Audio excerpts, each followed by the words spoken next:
Your heart makes you want to ride. Your head helps you get back home.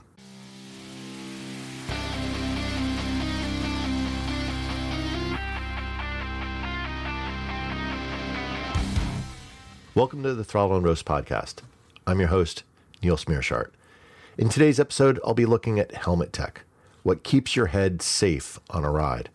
Recently, MIPS announced they were buying Koroyd, and both brands are leaders in the next generation of helmet safety tech.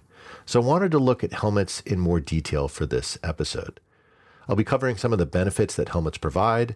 I'll also look at some of the materials and tech commonly used in helmets, and then I'll look at the various testing standards around the world. And finally, I'll look at some of the modern tech making its way into helmets that might provide an update to the classic EPS foam liners used in most lids. So let's start with the purpose of a helmet. Now, most people will sort of look at a helmet and be like, oh, it's there to protect your head. And it's like, yes, crash protection is a factor in what a helmet does. But I think a lot of riders or even lay people may not even be fully aware of all of the other things that a helmet is doing for you. So certainly for a crash, there's a couple of elements that it does. Number one is it is meant to reduce or prevent penetration. This is anything that would go and crash through the helmet and then impact your head directly, your skull directly. Penetration prevention is definitely one of the things. And if we look back in history, this was actually one of the first reasons why helmets were created. Lawrence of Arabia, for example, famously died in a motorcycle accident, catapulting over the handlebars of his motorcycle and crashing his head. And that inspired people to say, hey, how do we reduce injuries from this? And they were really focused on the penetration aspect in the beginning. But as people started to build out these new helmets to protect against that, they started to realize a second issue that was a problem. It wasn't only about the skull being penetrated through because of some foreign object. It was also about the impact that was hitting into the skull and therefore causing injuries internally, even if there was no penetration of the skull. And this impact absorption really is what most of us today think of as the reason for using a helmet. And if you're familiar with cars, you've probably heard of the concept of a crumple zone. Well, crumple zone is basically engineered failure. It's intended to allow the front of the car to collapse in a planned way such that it absorbs the energy, versus if it was a solid object, it would simply transfer all of the energy from an impact into the occupants of the vehicle, causing them to come to a stop immediately. And that would be pretty severe. So by slowing down or allowing some of that energy to be absorbed by compressing the vehicle, this takes some of that energy load and slows the deceleration of the vehicle. Well, your helmet works in exactly the same way. It is, with the liner, is providing some absorption, which is going to slow down that deceleration. It's going to absorb some of that energy, and therefore it's trying to reduce the energy and deceleration, more importantly, that is occurring to your head. So those are the primary safety one that a lot of people will think of. But there's also other features that your helmet provides. Number one is it also provides environmental protection. When you're riding around and you have your helmet on, it's also protecting you from bugs that are in the air as you're riding through it, wind that's going to hit into your head, rocks that or pebbles that might be kicked up by the vehicle in front of you and then smash into your head. Well, it's going to protect against those as well. So think of not just the crash of what your helmet is protecting you from, but all of the other environmental and potentially debris that could be kicked around in your normal course of riding. Now, the third aspect that a helmet provides, of course, is comfort. Now, there are some people who will say, I hate wearing a helmet because it's so uncomfortable. This is probably more of a factor of that they're just not used to doing it in some ways, because helmets actually do contribute to making you more comfortable than if you did not have a helmet. And there's a couple of reasons for this. Number one is temperature regulation. If you are riding around and let's say it's a cooler temperature, if you just have your bare head out there, all of the wind is going directly against your skin. All of the heat that's in your head is being sucked out immediately. And you're going to feel, because a lot of the heat is in your head, you're going to feel substantially colder than you would otherwise. And when you're thinking about this, don't think just of the temperature that it is outside. You have to also include wind chill, because if it's, let's say, 65 degrees Fahrenheit, well, as you're riding along, you get up to 50, 60, 70 miles an hour. The actual apparent temperature will be significantly lower than that 65 degrees because of wind chill. So your head will feel as though it is significantly colder. And this is where a helmet can actually really help, is it's going to then prevent that immediate sucking of the heat away from your head and keep you a little bit more comfortable and warm. It also works in the reverse in the summer. And this is, I think, where a lot of riders will have almost a mistaken impression that it is cooler to ride without a helmet than with one. It really comes down to a couple of factors. Number one is your choice of color of the helmet. If you have a dark colored helmet, it will absorb heat from the sun. So the interior of the helmet will feel warmer than if you didn't have that particular color that you've chosen. If you have a lighter color, on the other hand, it's going to reflect more heat and it will keep you cooler feeling in the helmet. The second thing, and this is the one where I think most people make the mistake, is when you have direct solar energy hitting against your head, that is going to create a lot of heating of your head directly. If you have something in between there with that helmet, it will provide a little bit of a barrier so it doesn't get quite as hot as it would otherwise. So from a comfort perspective, temperature regulation is really something that the helmet can help. The second one that it will help from a comfort perspective is in noise reduction.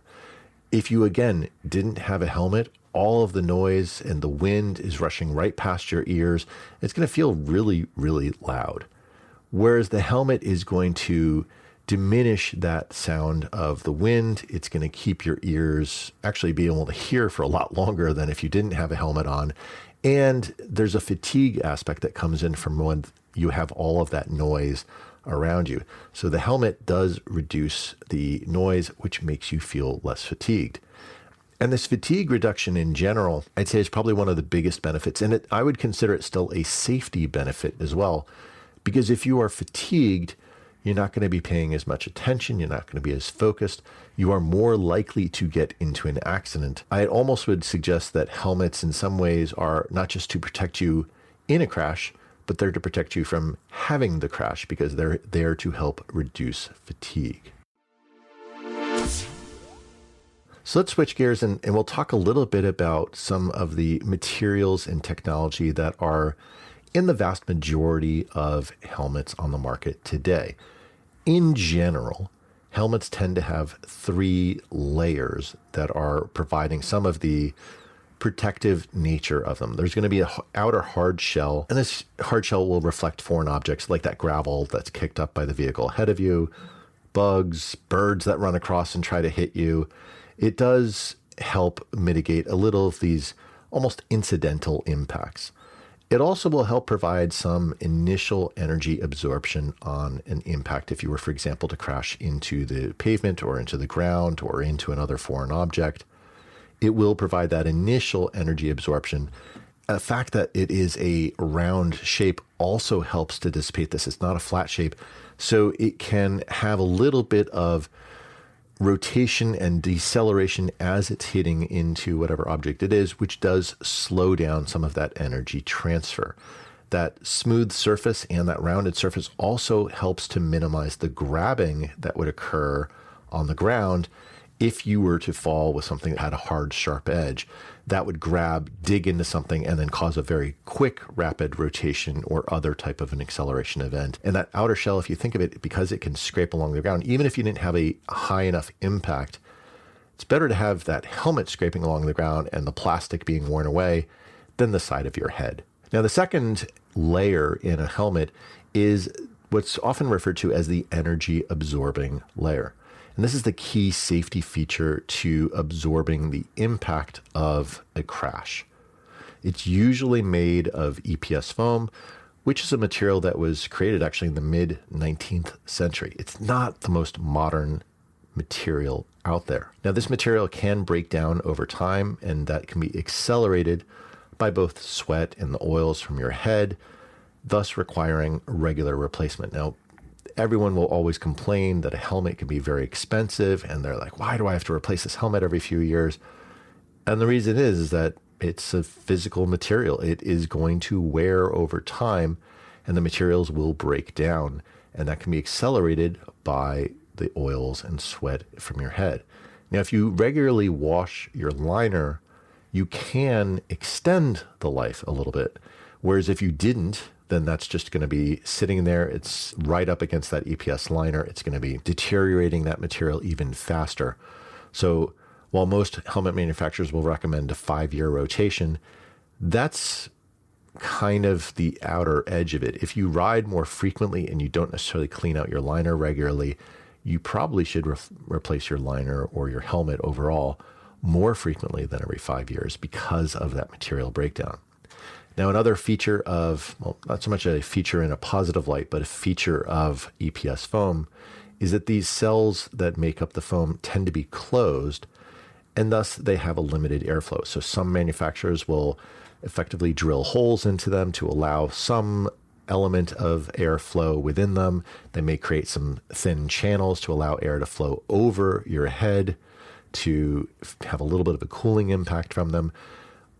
But in general, you can think of that the EPS is acting as an insulating layer. This is also why this type of material is also used for food packaging. It helps to insulate that food from external temperature variation. So it can help keep you a little bit warmer, and it can help you keep a little bit cooler in the summer because it is not transferring that heat directly as some other materials might. And then the last layer that you'll have is the comfort liner. And this is the part that directly contacts your skin within the helmet. And it can aid in wicking moisture away from your head. That soft feel takes a little bit of a softer edge from the hard edge that directly on the EPS liner would do. And it often has some additional padding to have just a little bit additional give that is actually adding in further energy absorption versus just the energy absorbing layers material. And it's available in different sizes to allow you to fine tune the helmet fit. Now, another safety feature of a helmet is the retention system. You'll usually see these straps with a fastener fall into sort of two main groups. The most common one would be the D-ring. And what the D-ring does is it's a pair of two usually metal rings that kind of look like the letter D. And by you passing the strap between those two rings, you can actually create a tension hold. The downside of the D rings is while they're very low cost to produce, because it's just two rings of metal that are attached to the strap, it's not really easy to put on or take off if you have your gloves on. And if you're a beginning rider, it takes a little bit of time to get used to being able to get through the D-rings, get them tied on, get them loosened up. Now, the other main system that you'll see for retention, or at least the fastener for retention, would be a ratchet of some sort. This is very often found on modular style helmets. For example, Schuberth has pretty much on all of their helmets have the ratcheting fastener. And the beauty of the ratcheting fastener is that it can be opened and closed with gloves on. There's usually a pull tab release, which is very easy to grab. It just disconnects from the ratchet and you can take the helmet off. And then when you're putting it on, because you don't have to have that really fine-tuned control as you're trying to get through the D-ring, you can very easily put it on or put it off. And the reason why modular helmets are very common for this is a lot of people who have modular helmets are maybe commuting, they're getting on the bike, off of the bike all the time. So being able to do that with your gloves still on does make this much easier. But the downside of the ratchet is it does have more limited adjustability than the D-rings do because there's only a finite number of clicks that you have of the individual ratchet locations. And there are some arguments to be made that it won't be as secure as a D-ring. So this is where there's trade-offs of one fastening system versus another. So that gives us a good overview of some of the main technical aspects that are part of a helmet. But how do we go about testing the helmet to make sure that it's doing what it is intended to do? Well, there's three major testing standards that are used around the globe. Here in the United States, we tend to use the DOT standard, or the Department of Transportation. And this is really the basic American standard. The tests are actually self-administered by the manufacturer of the helmet. And the helmet standard also offers pretty much a base level of impact absorption. Now, a key thing, and this is one of the things you have to remember with DOT helmets, because there is no independent testing to ensure compliance with the standard, you might be buying a helmet that, even though it has a DOT sticker put on it, may not even meet the standards. There's no real independent check of that. So just be mindful of that. Now, another major standard that's out there is ECE. These are the standards that are used in more than 50 countries in Europe and around the rest of the world. Now, these must actually be tested by a third party before it can get the label. So there is a bit more independent research and verification into this. So if you see a helmet that has an ECE label on it, you are more confident to believe that it is actually meeting the standards. Now, this tests more safety factors like the optical quality of the face shield. And the logic of this is that if you're able to see clearly through the lens of the helmet, you are less likely to be in an accident. So there's additional sort of safety tests. Now, in DOT, they do check for things such as the field of view, but there's no testing standard for the optical clarity of any sort of a face shield that is on the helmet. Now, the third major standard is Snell. This was named after the race car driver Peter Snell, who was killed in a 1956 crash. Now, the testing is done by the Snell Foundation, and it's a pretty rigorous testing suite to be able to get that label. Because you're actually paying into an individual organization, the helmets that, of course, have the Snell standard tend to be a little bit pricier than ones that just have DOT or ECE, but it will be a standard that is perhaps, some would argue, holding to a higher standard than what other manufacturers and other standards of helmet testing require. Now, I do want to mention, as I said, there's 3 major standards, but there are a couple of other ones that are out there. They're more of, I'd call them more of an emerging standard. They are hitting specific, what they see as gaps within the current framework of testing standards. And this would be FIM or FIM and SHARP.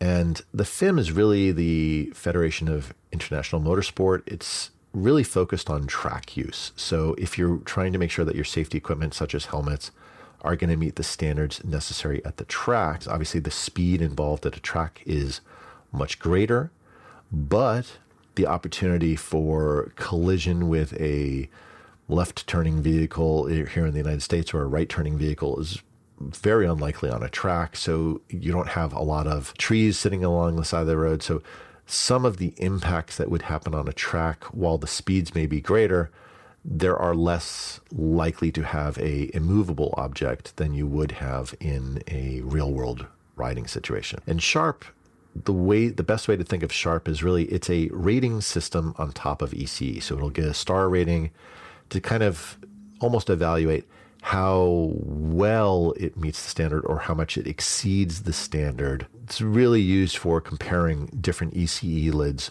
one versus another, to sort of see how far above the standard they meet. Those are the standards that are existing out there. But how do they actually go about testing it? Well, the first thing is they take a helmet, they put it into a jig, and then an anvil, not the kind of Wile E. Coyote anvils that you think of from the old Warner Brothers cartoons, but it's a weight that is then dropped at a specific speed towards the helmet.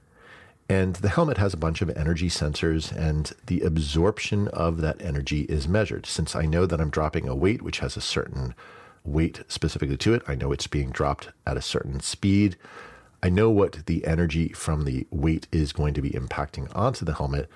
Now, when I look and measure on the interior of the helmet, I can see how much of that energy actually got transferred all the way through to the head form. And in this way, we can actually then simulate what would happen in the real world in terms of a impact. Now, the shape of the anvil actually has a dramatic impact on the imparted force to the helmet. For example, if you had a flat or a rounded surface, it could simulate hitting the ground, and the load would then be spread out over a little bit larger area on the helmet, and therefore it's easier to dissipate some of that energy. However, an anvil with a sharper shape to it, not necessarily like an axe, but just even a tighter, smaller shape at the end of it, that wedge would sort of force all of the energy into a much smaller point on the helmet. And this would be a much more concentrated area, almost like if you hit, for example, a pole. This is the basic sort of concept of how impact testing occurs. Now, when you look in individual testing standards, there are some variations that come into this. So, for example, in DOT, the manufacturer can basically hit the helmet anywhere they choose, and the maximum energy transfer is 400 Gs. So you hear of pilots who are flying fighter planes, they might get 8, 9, 10 Gs, maybe on the upper end if you saw the latest Top Gun film. But 400 Gs is the limit that DOT allows to be transferred to the head. So think that what's happening on the anvil of what it's actually transferring or hitting to the helmet is obviously more than 400 Gs. There is some energy absorption that's going on. But because in DOT, the manufacturer can choose where the helmet is hit by the anvil, they can kind of game the system a little bit. Since that manufacturer self-certifies, they could hit at the point on the helmet that they know will have the best result. In some ways, rather than saying, hey, let's test all across the helmet and make sure that everywhere we're hitting at least this minimum, they only have to hit it in one place, and only to hit that 400 G standard. Now, ECE takes a little bit of a different approach. There are predefined points on the helmet that must be tested, and there's more than one. Manufacturers could build up support at those specific points to get the helmet to pass, so they can still game the system. You know, if you build to the test, you can sort of game it. But because there's not just a singular place, the likelihood of having a helmet that is having failure points or weak points is less likely. However, the strike speed is lower than DOT standards due to the fact that in most of Europe, the average crash speeds tend to be lower than in the US, and they want to test for that. So think of an urban crash as opposed to a highway crash. So this is why they'll use a little bit of a lower speed on the anvil. Now, in Snell testing, they actually use both a regular rounded anvil to kind of simulate what you would get in both the DOT and the ECE standards, but they also use a wedge anvil that I mentioned before is going to give a sharper impact and creating more energy transfer. And what they do is they look for, across 2 blows, a total of less than 275 Gs of energy transferred. So it's not a single 400 G blow like we have in DOT. It's 2 blows, and combined together, they have to be less than 275 Gs. So this really is going to mitigate how much energy actually gets transferred over into the head. Now, the other thing that technicians will do in the Snell standard is they'll actually look for weak points on the helmet, and they'll actively seek those out and test those. Because it's not predefined points, this allows the technicians to really kind of verify that this helmet is meeting the standard that is defined by the Snell Foundation anywhere on the helmet. So this probably does have, at least from an energy absorption, probably the highest standard of the 3 that we've discussed. Now, as I mentioned, there's additional standards and testing that is done beyond the energy absorption. In ECE, there'll be a bit of a test for the optical quality of the face shield. How much distortion do you get looking through the lens? How easy is it to see clearly? Does it cause a refraction? Does it cause a lensing effect that changes the apparent size or shape of objects that you see through there? This is actually a pretty good standard just to ensure that you have a good quality view. DOT does also test for field of view to make sure that you actually not obscured on either side of the helmet. This is why you tend to see most helmets have a fairly wide viewport to allow the rider to still be able to have a good frame of field. And then there's also tests for retention system effectiveness. How easy is it to pull the helmet off of the head? So there's some testing that is also done for this additional safety features just to ensure that the helmet is providing the greatest level of safety possible. So let's switch into some of the modern protective technologies that are out there, because everything I've discussed so far is really predicated on the most common form, which would be typically an EPS liner. As we said, this is a mid-19th century technology of material. It's not the latest, greatest sort of feature that you have out there. It works, it's good, it's cheap, but it's not necessarily going to be as effective as perhaps some other technology and or materials could be. So we're going to look at a couple of these. Now, the first one I'll talk about is MIPS. And MIPS stands for Multi-Directional Impact Protection System, which is a very long way of saying it effectively reduces rotational acceleration by as much as 25 to 40% in lab testing. And fundamentally what it is it's connected to where the liner is. There's a field that has a little bit of rotation and give inside of it. So what happens is the liner itself, and thus the skull, can actually rotate within inside of the helmet.